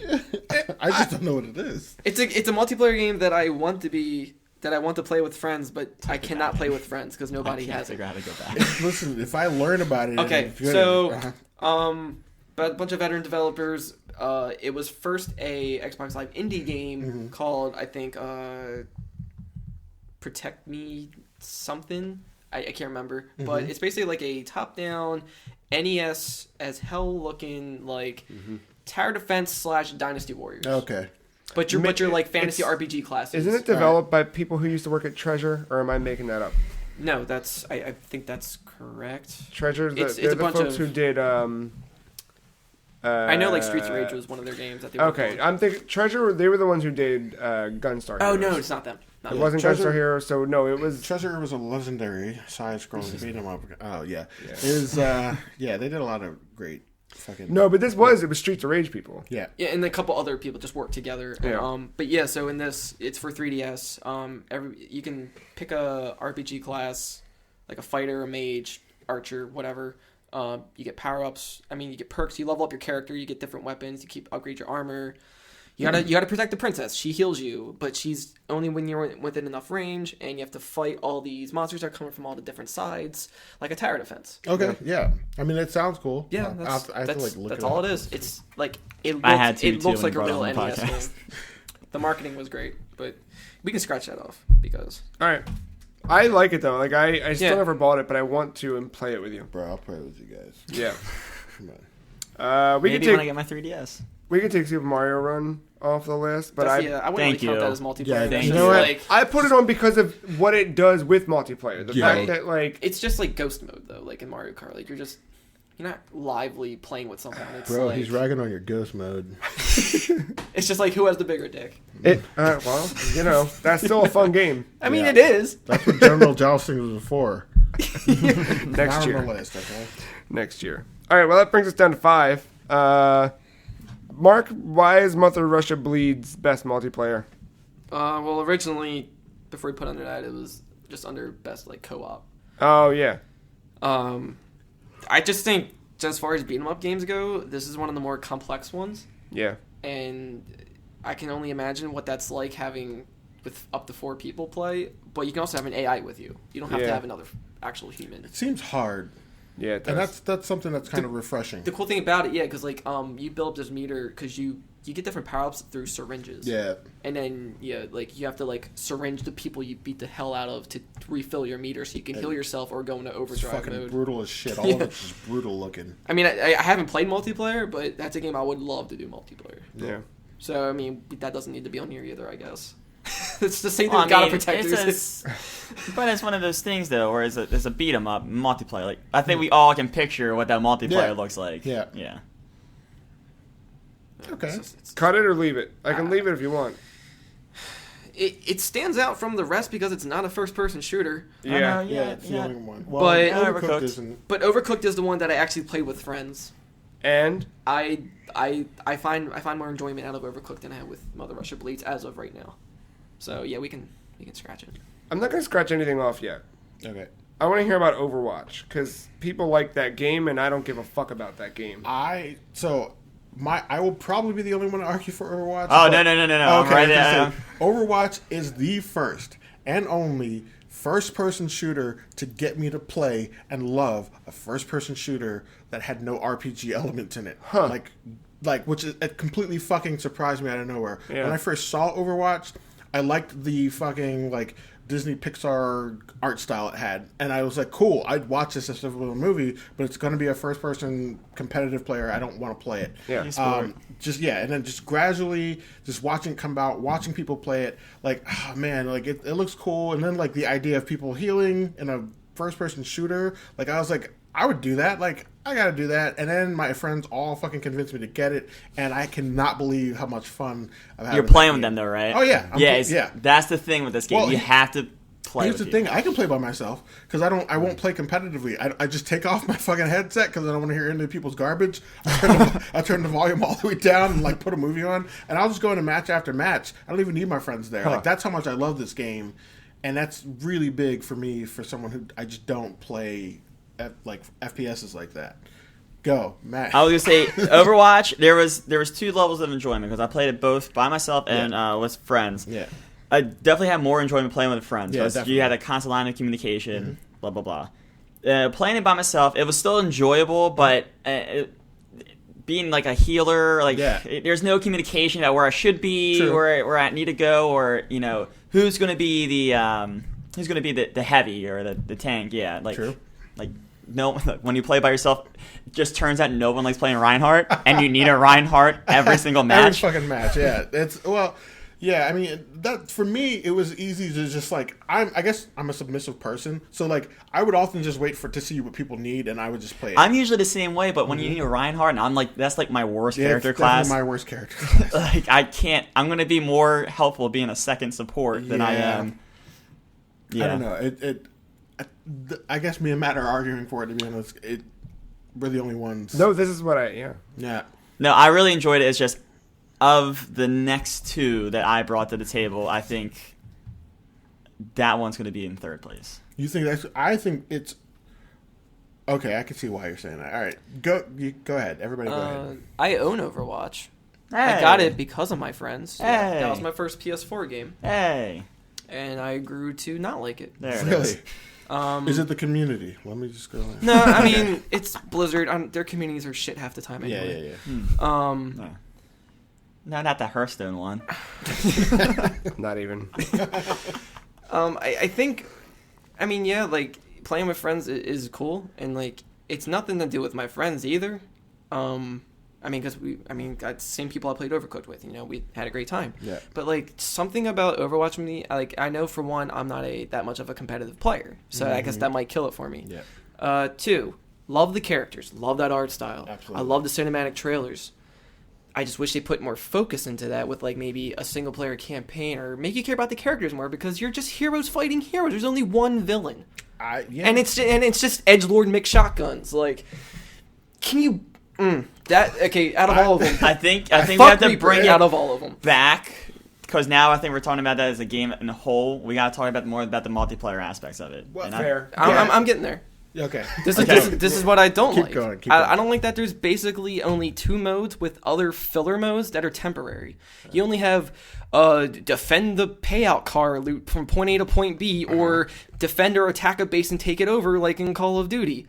Now they added 1v1 or whatever, which is fine, I guess, but like, I feel like they need to add more with that. Like, have just a classic team deathmatch. Have, like, capture the flag. I would play this if the capture flag was in it, because I find more enjoyment out of that. Yeah. I don't like doing the same 2 modes, and then because of Overwatch and its characters, I get attached to characters. Yeah. I don't like just picking the role that I need to fill because nobody else picked it, because that's not fun for me. It's like, nobody. So we have like 3 divas and then like a Zenyatta and whoever, and say, I got to be this fat fuck just because, like. Well, you might win with 3 divas, and then Zenyatta, and then depending on what you're playing on, determines how the game plays itself, because of the whole like tier list of everything. Like, the PC version is probably more superior than the PS4 version in the way they control, because when I play FPS, I'd rather do mouse and keyboard. I have it on PS4, so I'm already not having fun with the controls. Yeah, well, yeah, I mean, that's kind of... Because going from that to Doom, I felt like a god in Doom. That's like that's true. But no, I can see what you're saying. Like, as it is, it has a lot of room to grow. Right. But I think its potential, like, it's basically just counter-picking the game, and that's my problem with Street Fighter. It's like, this is better against this character. This is better. Well, like, if I like this one certain character, why can't I just be this one character all the time? And that's where the game isn't balanced. No matter how much they try to balance. Like, Rocket League, all the cars are the same. It's just how good you are. Yeah. I want it to be more like that, and it's not like that, so it's disappointing to me, and just everything about it as a whole just turns me off. And I mean, I feel like because of patches and updates, those things will continue to change, flesh out, balance. I mean, I completely understand what you're saying. It's just the first time for me that it's ever been this enjoyable. I'll admit that it is a good game. It is not a bad game by any means. It's just, it's not a game for me, and for those reasons.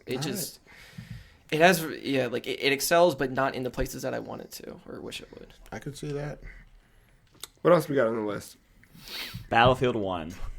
Which is like God Emperor of multiplayer right now. And it deserves to be. Yeah. Yeah, I mean, I don't disagree at all. I don't hear a lot of people playing this one.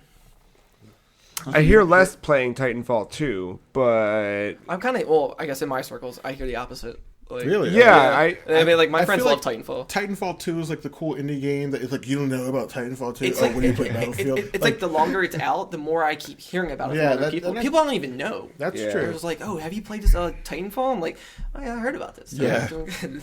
Yeah. So I've brought this up before in the podcast. Mm-hmm. Battlefield 1 and Titanfall 2, I own both. Yeah. And I've played both for many hours now. When Titanfall 2 came out, it scratched this itch I get every fall. It's like, I want to play a Call of Duty game no matter how bad it is. Yeah. It's that time of year I want to play that type of first-person shooter. All right. Titanfall 2 scratched that itch and more. It was very good. So very good. I played it so much, I burned myself out. I can see that. I can see that. And you were just talking about kind of doing the same thing over and over and over again. Yeah. They have different game modes. It's just no one's playing the other game modes. What, Titanfall? Yeah. See, I would pick Titanfall over Battlefield just because I love giant robots. I fucking love giant robots, but I think I would pick Battlefield over. Though here's the one thing I'll say about Titanfall: the movement. I've never felt movement like that in a first-person shooter. I was just like, I am fucking gliding. I can do whatever the fuck I want in this game. But If you're standing still in that game, you're playing it wrong. done. But Yeah. the problem is though, this is for best multiplayer, and I want to play Titanfall for the campaign Yeah. See, that was because there's like puzzle elements and Yeah. like platforming and stuff. Battlefield 1 is just a beautiful, Yeah, I've heard great things about that too. just fun war. I don't know. Yeah. It is. From what I hear, Yeah. it's like a more like it's like a better realistic war game compared to other ones. Yep.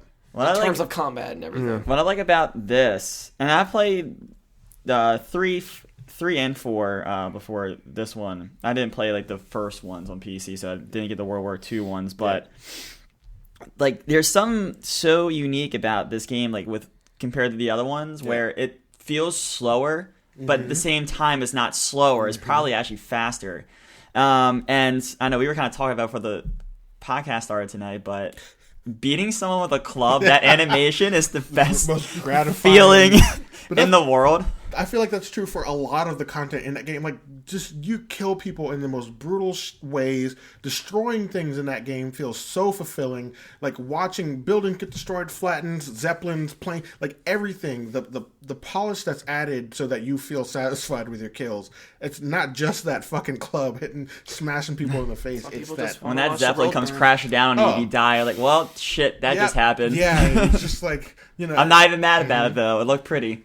It's definitely an infinite like gift machine where it just produces. You're always happy to see somebody's like, this happened in fucking Battlefield today, and you're like, yeah, I can't wait to see what the fuck this is. Can I ask you both a question? Mm-hmm. Would you pick Battlefield and Overwatch over Titanfall?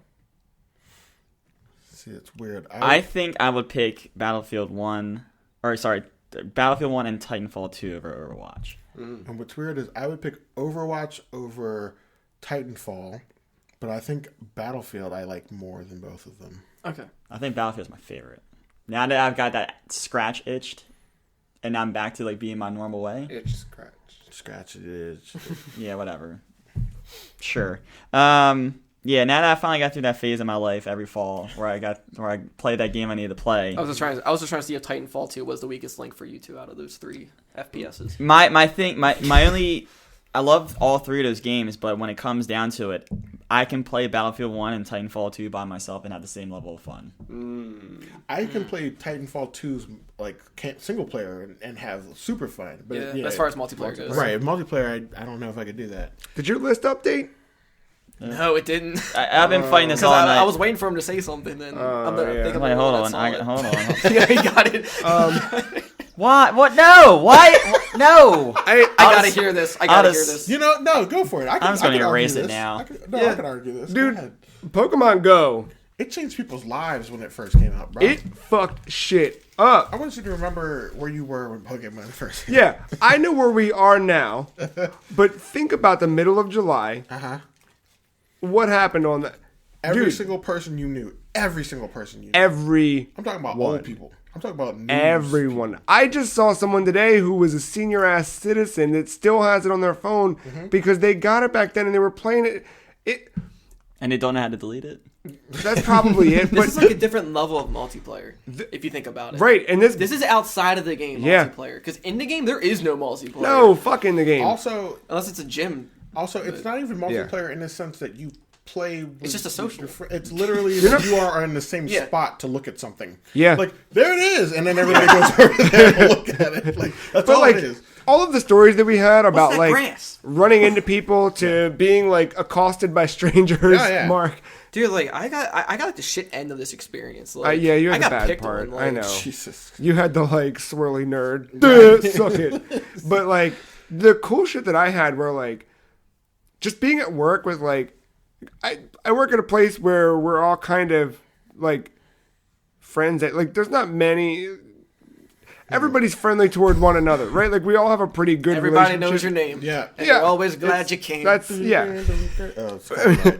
and like there's like plenty of moments to feel good and like interact with people that everybody like we're all similar interests, like-minded for the most part. Yeah.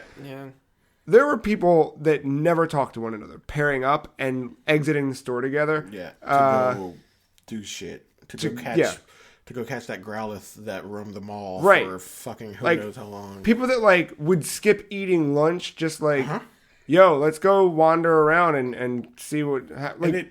I mean, just like, I heard stories, my girlfriend's brother like went to the avenue and like walked back and forth with crowds of people just all together. It's like, oh, there's a fucking Pikachu over here. And like, just like people, when I went to Ocean City, it was like you could look at another person and be like, "You put down that lure? Yeah, I put down that lure. Yeah, like, fucking." It was like this fucking camaraderie that like happened. It was nuts. Like I think too I don't remember.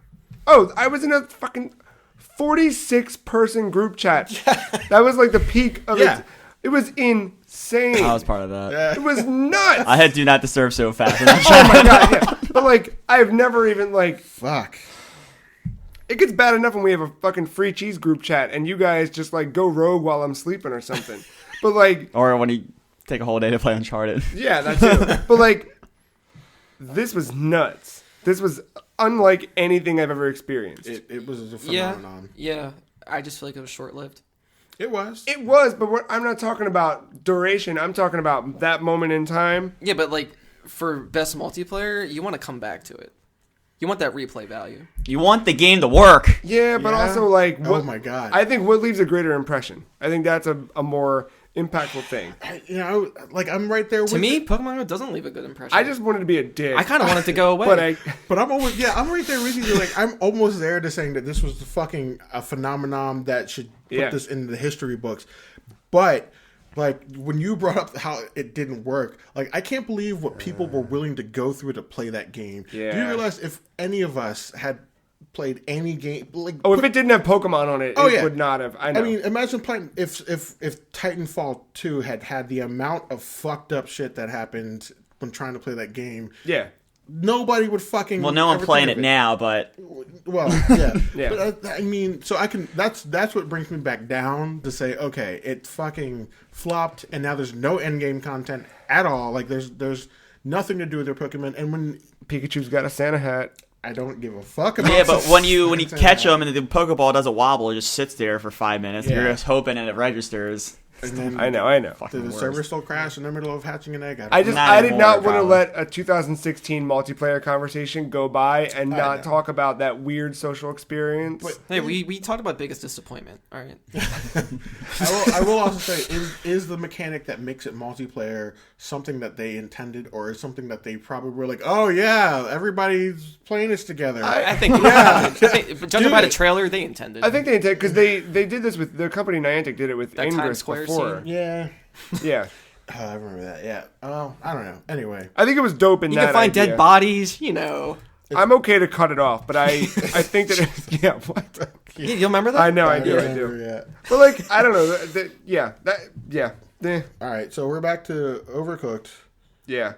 Overcooked. Yeah. I haven't played it yet. I bought it, but We didn't talk about it yet. Yeah, I need to play it. I haven't played it yet. Dude, that's... I want to play it. Well, we So played bad. it for our live stream, but We need to talk about it here. yeah, I know. Yeah, I know, and I've heard that like it's definitely one of the great multiplayer games. It's simple. It's just straight, simple to the point. You know, it's all about teamwork. More so, kind of like in an Overwatch sense, but not in that competitive sense. I mean, there is a competitive mode. Do I recommend it? Probably not. Yeah. But yeah, the co-op itself, it's funny because like once you start playing, you're just like, hey, you just try to think of who's going to be where, who's going to do what, and then you think it's going to work like that, and obviously that's not how it goes. Yeah. You know, the levels fuck you up, and you just try to make it work as best as you can.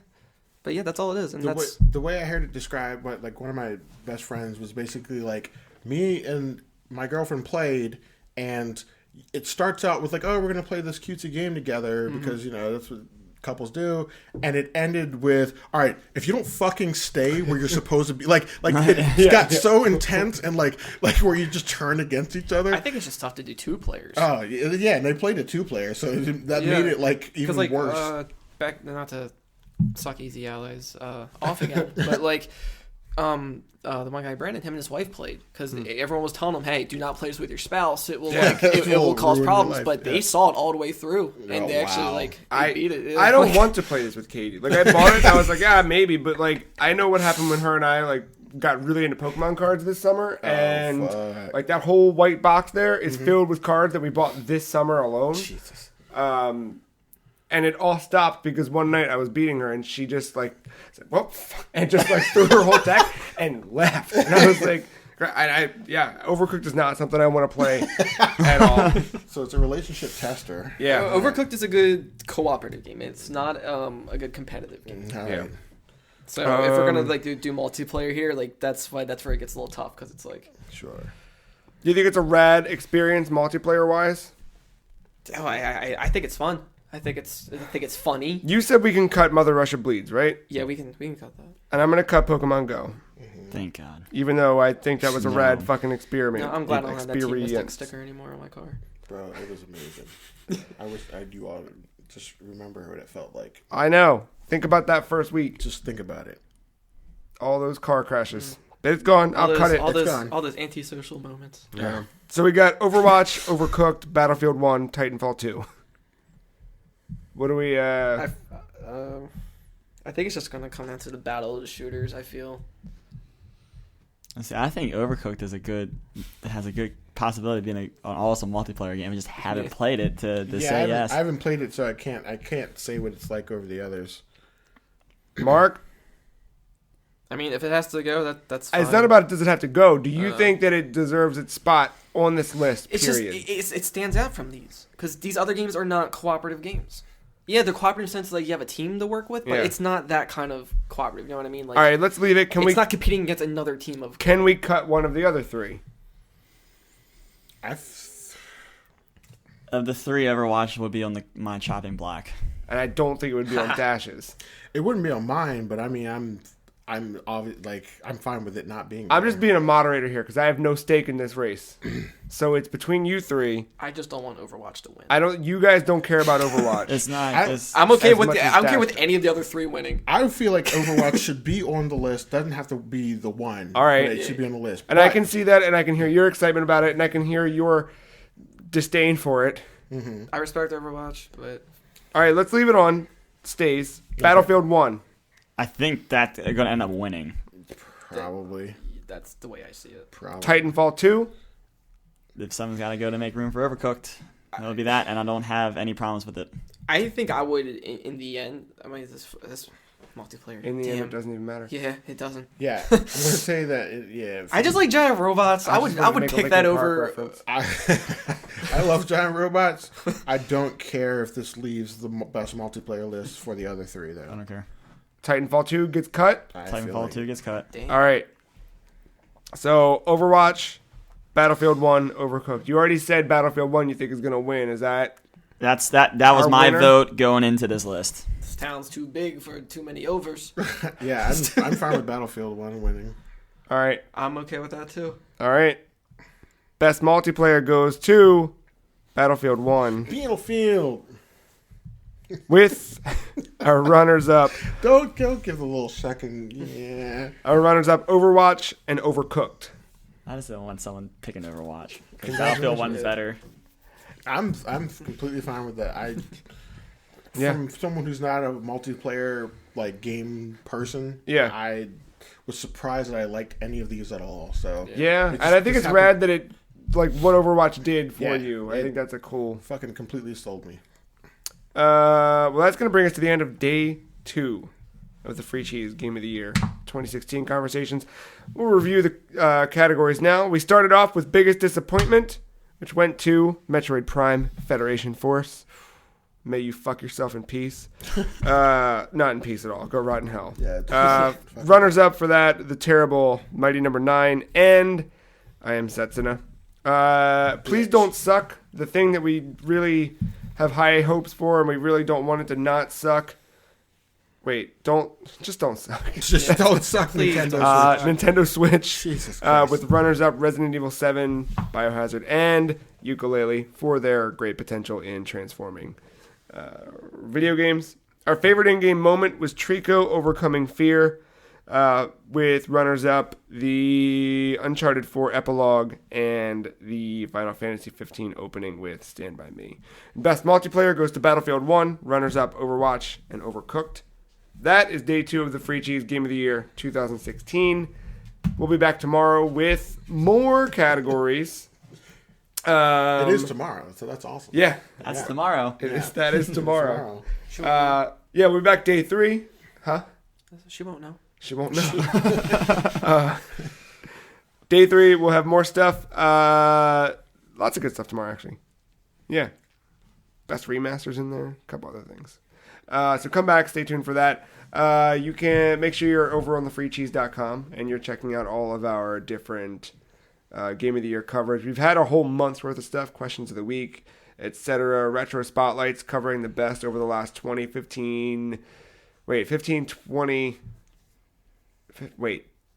15, 20, and 25 years of video games. Yeah.